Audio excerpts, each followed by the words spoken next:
कुछ अटैच बना रहा हूँ, आप फॉर्मल बात एक दो लोग मिल जाते ना तो और अच्छा शॉर्ट भी अच्छा हैं, 2-5 दिन आ ही जाता से बढ़ाना तो क्या जरूरत है बड़े जगह बात करके है। हाँ और बात है सुपर कौन बढ़िया है। एक फोटो ले लेना कितनी भी 29 मिनट के लिए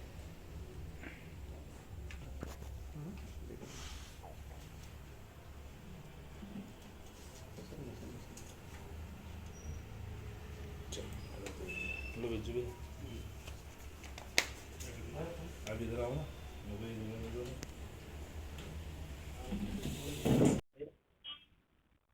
देखिए, करनी सेना हमेशा ही आरक्षण का विरोध करती आ रही है और सड़क पर उतरकर भी लाखों की संख्या में पूरी ताकत के साथ आरक्षण का विरोध दर्ज करा है। और अभी वर्तमान स्थिति में आरक्षण की जो प्रक्रिया है, जो संविधान लागू होने के साथ चली आ रही है, उसकी विसंगतियों को दूर होना चाहिए। और सरकार चाहे किसी की भी रही हो, पर सभी ने सामान्य वर्ग को कहीं न कहीं ठगा है। भारत देश आजाद हुआ तब से आज तक ये अन्याय होता हुआ आ रहा है।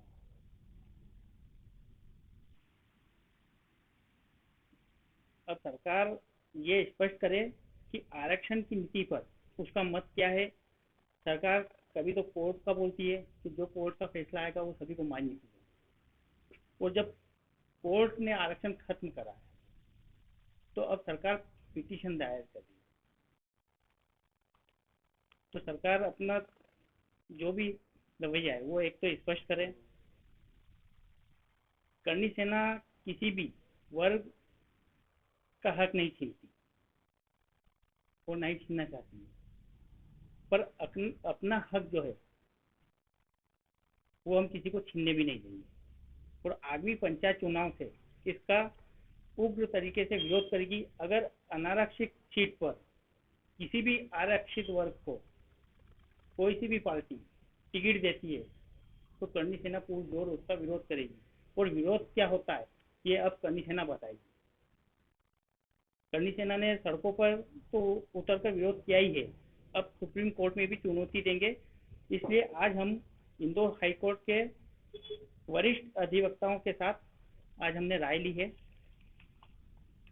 और उसके लिए वरिष्ठ अधिवक्ताओं के साथ में बैठकर एक कमेटी बनाने का निर्णय लिया है और आगे की कार्रवाई हम सब निर्णय लेके करेंगे। कमलनाथ सरकार ने भी कहा है कि 27% से ज्यादा हम ओबीसी वालों को टिकट देंगे, उसका भी आप विरोध करेंगे? चाहे कांग्रेस हो या बीजेपी हो, हम हर उस पार्टी हर उस संगठन का विरोध करेंगे जो आरक्षण की तरफदारी करेगा, क्योंकि इस आरक्षण ने हमारे पूरे देश को एक दिमक की तरह खा गया। ये आरक्षण जो है ये अभिशाप है और इस आरक्षण की वजह से हमारे देश की कई प्रतिभाएं इस आरक्षण ने ली ली है। तो कहीं ना कहीं करनी सेना भी इस बार उम्मीदवारों को उतारने की तैयारी कर रही है? नहीं, अभी तो करनी सेना ने ऐसा कोई विचार नहीं किया है।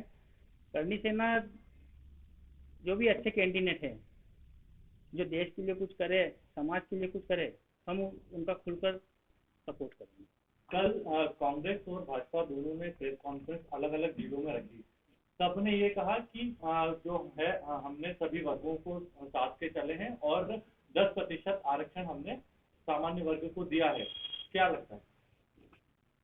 10% आरक्षण सामान्य वर्ग को दिया है, पर हम मुझे एक भी परसेंट ऐसा बता दें कि आरक्षण में अभी तक सामान्य वर्ग में एक को भी किसी को अगर जो आरक्षण इन्होंने जो आरक्षण दिया है उसमें एक की भी किसी की नौकरी लगी हो, किसी एक की भी सर्विस लगी हो तो मुझे बता दो, क्योंकि इन्होंने नियम ही ऐसे बना दिए हैं कि उन नियम के तहत कोई भी उसमें फॉर्म ही नहीं भर सकता। आपको क्या लगता है कि आरक्षण जैसी प्रणाली जो है खत्म हो जानी चाहिए कि जिससे झगड़ा ही नहीं रहे इस बात? हमारी शुरू से मांग ही ये है कि आरक्षण स्वतः ही खत्म होना चाहिए, क्योंकि आरक्षण एक ऐसा अभिशाप है जिसने हमारे देश की प्रगति रोक रखी है। किसी भी देश में आरक्षण वाली प्रथा नहीं है, सिर्फ हमारे ही देश में। और हमारे देश में भी डॉक्टर भीमराव अंबेडकर साहब ने मात्र 10 वर्ष के लिए इसे लागू करवाया था और उन्होंने खुद ने लिखा था कि ये 10 वर्ष के लिए और 10 वर्ष के बाद में स्वतः ही खत्म हो जाएगी, और इसको इन राजनीतिक पार्टियों ने अपने वोट बैंक के खातिर और समाज को आपस में लड़ाने के लिए इसे आज तक जारी कर रखा है। सोमवार को जो आप कृषि दायर करेंगे उसमें वाला मुद्दा भी रखेंगे? जी, हम आरक्षण के खिलाफ ही तो पिटीशन दायर कर रहे हैं। हर गांव में जो चुनाव के समय हर गांव में क्या बहिष्कार किया जाएगा? हर जिले में, हर गांव में, हर तहसील में सभी दूर करनी सेना के कार्यकर्ता हैं और हम हर जगह इस चीज़ का विरोध करेंगे। और इस बार तो हम, चाहे कांग्रेस हो, चाहे बीजेपी हो, चाहे कोई सा भी संगठन हो, अब वो तो अनारक्षित सीट पे किसी एक को भी सीट देके और देख ले, पता चल जाएगा कि विरोध क्या होता है। कल भाजपा के मंत्री ने ये भी कहा है कि अगर ये जो कोर्ट है, हमने जो आखिरी कोशिश हमारी की है हमारी तरफ से वापस याचिका दायर करके, अगर निर्णय परिस्थितिवश वही रहता है पहले वाला जो कोर्ट ने दिया है, तो हम अपने स्तर पर ओबीसी को आरक्षण देकर टिकट देंगे। तो क्या सामान्य इसमें कहीं ना कहीं पिसा रहा है?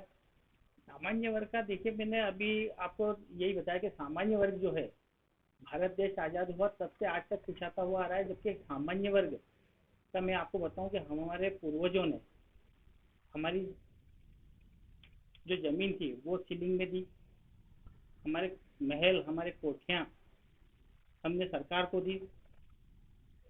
सामान्य वर्ग शुरू से ही त्याग करता हुआ आया है और उस त्याग का प्रतिफल सरकार हमें SC ST एक्ट, आरक्षण और ऐसे और भी कई काले कानून बना के और हमारी प्रगति रोकी।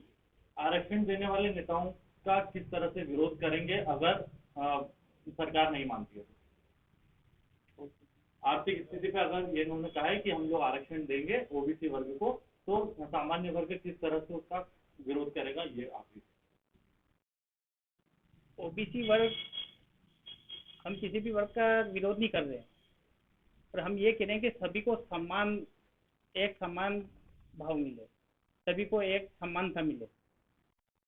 और अगर जो ये नहीं होता है तो हम इसका पुरजोर विरोध करेंगे, चाहे वो कोई सा भी नेता हो, तो हम उस नेता को बता देंगे कि विरोध क्या होता है।